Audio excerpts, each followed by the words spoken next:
Assalamualaikum warahmatullahi wabarakatuh. Alhamdulillah pagi ini kita bisa bertemu kembali dalam pelajaran PAI bab 1 tentang membaca surat At-Tin. Bagaimana keadaan anak-anak sekarang? Sehat-sehat semua? Alhamdulillah. Sebelum pelajaran kita mulai, mari kita membaca doa agar ilmu yang kita dapatkan nanti bermanfaat dunia dan akhirat. Siap berdoa? Siap anak-anak? Ya, Alhamdulillah. Kita mulai membaca doa bersama-sama. A'udzu billahi minasy syaithanir rajim. Bismillahirrahmanirrahim.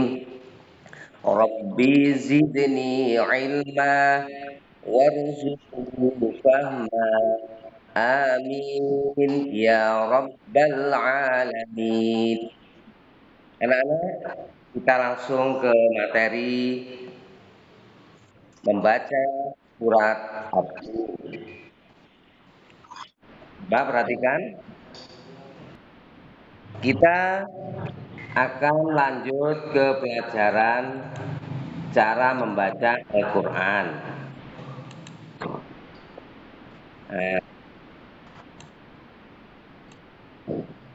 Belum membaca Al-Quran, kita awali dengan ta'awud anak-anak. Ya, apa ta'awud itu? Ta'awud adalah bacaan yang berbunyi A'udzu billahi minasyaitonir rajim. Selanjutnya kita sambung dengan bacaan basmalah. Bismillahirrahmanirrahim. Ayat yang pertama, dengarkan baik-baik. Wattini wazzaitun. Wattini wazzaitun. Waturi sinin. Waturi sinin. Wahadzal baladil amin. Wahadzal baladil amin. Laqad khalaqnal insana fi ahsani taqwim. Laqad khalaqnal insana fi ahsani taqwim. Tsumma radadnahu asfala safilin. ثم رددناه أسفل سافلين إلا الذين آمنوا وعملوا الصالحات فلهم أجر غير ممنون إلا الذين آمنوا وعملوا الصالحات فلهم أجر غير ممنون فما يكذبك بعد بالدين فما يكذبك بعد بالدين أليس الله بأحكم الحاكمين أليس الله بأحكم الحاكمين صدق الله العظيم. Coba perhatikan anak-anak, artinya demi buah tin. Ayat yang pertama, demi buah tin dan buah zaitun. Yang kedua, demi gunung Sinai. Yang ketiga, dan demi negeri Mekah yang aman. Yang keempat, sungguh karena telah menciptakan manusia dalam bentuk yang sebaik-baiknya. Jadi Allah menciptakan manusia dalam bentuk yang sebaik-baiknya. Yang kelima, kemudian kami kembalikan dia ke tempat yang serendah-rendahnya. Yang keenam, kecuali orang-orang yang beriman dan mengerjakan kebajikan, maka mereka akan mendapat pahala yang tidak ada putus-putusnya. Yang ketujuh, maka apa yang menyebabkan mereka mendustakanmu, atau tentang hari pembalasan setelah adanya keterangan-keterangan itu. Yang kedelapan, bukankah Allah hakim yang paling adil? Jadi, perlu dipahami bahwa Allah menciptakan manusia dalam bentuk yang paling bagus, paling baik, paling indah, yang dilengkapi dengan akal dan pikiran. Oleh karena itu, kita wajib menyembah Allah Subhanahu wa taala dan bersyukur kepadanya. Kenapa? Karena kita diciptakan paling bagus, paling mulia. Isi kandungan surat At-Tin. Tahukah kamu surat At-Tin merupakan surat ke-95 dalam Al-Quran. Terdiri dari 8 ayat, diturunkan di kota Mekah sebelum Nabi Muhammad SAW hijrah ke Madinah. Oleh sebab itu, surat At-Tin tergolong surat Makkiyah. Nama surat At-Tin ini diambil dari kata At-Tin yang terdapat pada ayat pertama. Pada ayat 1, 2, dan 3, Allah bersumpah dengan menggunakan 4 hal. 1 buah tin, 2 buah zaitun, 3 bukit Sinai, 4 al-balad al-amin.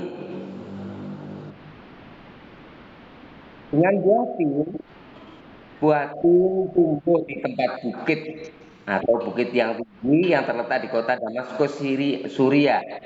Buah tin adalah buah yang enak dan lembut serta memiliki banyak manfaat untuk kesehatan. Itu buah tin. Itu gambarnya, jelas. Buah zaitun tumbuh di sebuah tempat atau gunung di Yerusalem atau disebut Al-Quds. Jadi tempatnya di Yerusalem. Zaitun adalah buah yang memiliki keistimewaan karena kandungan minyaknya yang berlimpah, sehingga dapat digunakan di daerah yang kurang memiliki minyak. Ini manfaat buah zaitun. Selanjutnya, dengan Bukit Sinai atau Bukit Tursina adalah buah gunung yang berlokasi di Sinai, Mesir. Jadi Sinai ini ada di kota Mesir, ya. Tempat ini adalah tempat Nabi Musa menerima wahyu pertama dari Allah Subhanahu wa taala.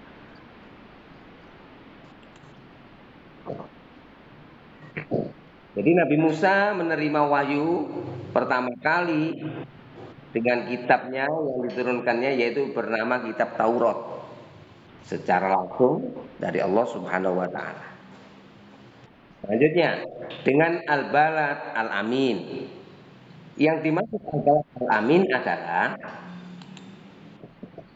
kota yang aman, adalah kota Mekah. Di kota ini lahir Nabi akhir zaman. Siapa kira-kira Nabi akhir zaman, anak-anak?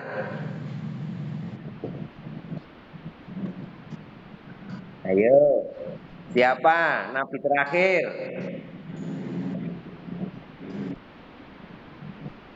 Nabi Muhammad, tidak. Ya, selanjutnya Nabi Muhammad Shallallahu Alaihi Wasallam.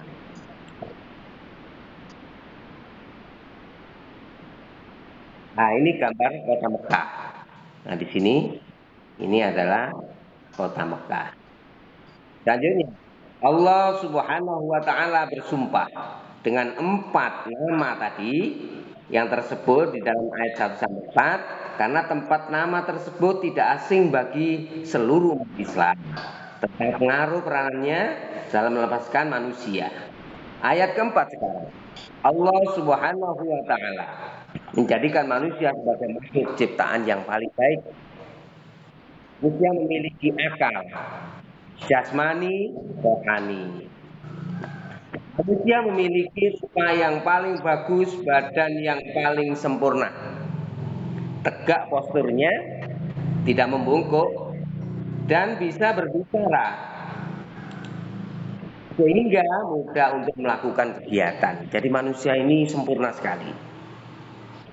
Berbeda dengan hewan. Hewan membungkuk, mempunyai kaki 4. Jadi tidak secakap manusia. Hewan hanya diberi jasmani dan nafsu saja, akalnya tidak ada. Coba perhatikan, manusia juga dibekali dengan akal pikiran. Coba perhatikan, manusia dibekali dengan akal pikiran agar mampu membedakan mana yang baik dan mana yang buruk. Nah ini salah satu contoh lagi. Akan tetapi manusia terkadang lupa akan kelebihan yang telah Allah berikan. Karena dengan dunia sehingga dia melupakan Allah Subhanahu wa Ta'ala. Manusia banyak laleh sehingga mereka tidak menggunakan akal pikirannya sesuai yang telah ditentukan oleh Allah Subhanahu wa Ta'ala. Kita jangan sampai lalai ya, jangan sampai lupa. Nah, perhatikan, mereka tidak berpedoman kepada Al-Quran, orang-orang yang lalai tadi, sehingga manusia yang serakah dan jahat. Di mana-mana banyak orang yang serakah dan jahat. Sesuai dengan ayat kelima, maka Allah menempatkan mereka ke tempat rendah-rendahnya dan turun derajatnya menjadi orang yang hina dina. Jadi orang kalau kita tidak beriman pada Allah, maka dia akan dikembalikan ke dalam neraka ini. Nauzubillah min. Selanjutnya anak-anak. Nah, ayat ke-6 menjelaskan Allah Subhanahu wa Ta'ala menegaskan bahwa Allah hanya akan memuliakan orang-orang yang beriman dan beramal saleh. Jadi Allah hanya memuliakan orang-orang yang beriman dan beramal soleh. Selanjutnya ayat yang ke-7, orang-orang yang beriman itu di akhirat nanti akan mendapatkan balasan soleh yang telah mereka lakukan selama hidup di dunia. Lanjut. Ayat yang ke-7 juga menjelaskan saat hari kiamat nanti ada hari pembalasan. Apa pembalasan itu? Jadi Allah akan menghitung amal perbuatan orang-orang yang baik selama hidup di dunia. Makanya kita harus pandai-pandai bersyukur kepada Allah dengan melaksanakan puasa, sholat, zakat, dan lain sebagainya. Terutama kepada sesama manusia harus kita saling membantu. Selanjutnya Allah Subhanahu wa Ta'ala memberikan akal kepada manusia. Akal ini dari hati untuk merasakan iman. Hati harus merasakan iman kepada Allah. Iman itu artinya apa? Percaya bahwa kita hidup ini tidak lepas dari Allah Subhanahu wa Ta'ala. Pertanyaan Allah Subhanahu wa Ta'ala untuk mengingatkan adanya hari kiamat agar manusia tidak lupa dan lalai. Ini yang sering dilakukan oleh manusia, lupa dan lalai, terus malas untuk melaksanakan ibadah. Ayat yang terakhir, anak-anak, ayat ke-8 menjelaskan bahwa Allah Subhanahu wa taala adalah hakim yang adil. Bahwa dialah hakim yang paling adil keputusannya. Di antaranya hakim-hakim yang adil lainnya. Mana hakim-hakim adil yang lainnya? Yaitu hakim yang ada di pemerintah. Karena manusia sering lupa, sering lalai. Nah, ya, hakim yang paling adil seluruh zakat ini adalah Allah Subhanahu wa taala. Tidak ada seorang pun yang bisa mengeles yang tersembunyi bagaimanapun tidak bisa karena Allah Maha mengetahui. Dan ini adalah gambar mizan timbangan. Ya, kelihatan anak-anak? Kelihatan. Ya. Ini adalah timbangan amal. Allah Subhanahu wa taala memberikan keputusan atas segala persoalan. Tiada perbuatan walaupun sekecil apapun, di sini disebut sekecil atom. Jadi sekecil atom itu sangat lembut sekali daripada debu yang dapat terlepas dari pengadilan Allah Subhanahu wa taala. Jadi sejelek-jelek apapun, sekecil-kecil apapun kejelekan, Allah akan mengetahui. Dan sebaik-baik apapun, kecil apapun, Allah juga akan mengetahui. Nah, anak-anak mungkin ini pelajaran tentang membaca surat At-Tin dan sudah kalian ketahui tadi bahwa Rasulullah sudah menerangkan bahwa surat At-Tin adalah surat yang diturunkan di kota Makkah. Oleh karena itu, mungkin sampai di sini anak-anak ya, kurang lebih 15 menit ini. Nah, sekarang anak-anak tugas latihan menulis surat At-Tin dan artinya ditulis ya. Sekali lagi, latihan menulis surat At-Tin dan artinya ditulis. Setelah itu kalian foto. Tugas kalian difoto, setelah itu dikirim ke pasukan lewat grup kelas 5. Mungkin sampai di sini anak-anak, mudah-mudahan ilmu yang diberikan pasukan tadi tentang membaca surat At-Tin dan bermanfaat bagi anak, juga keluarga yang ada di rumah diberikan kesehatan. Sekian kita ucapkan alhamdulillahi rabbil alamin. Saya akhiri. Wassalamualaikum warahmatullahi wabarakatuh.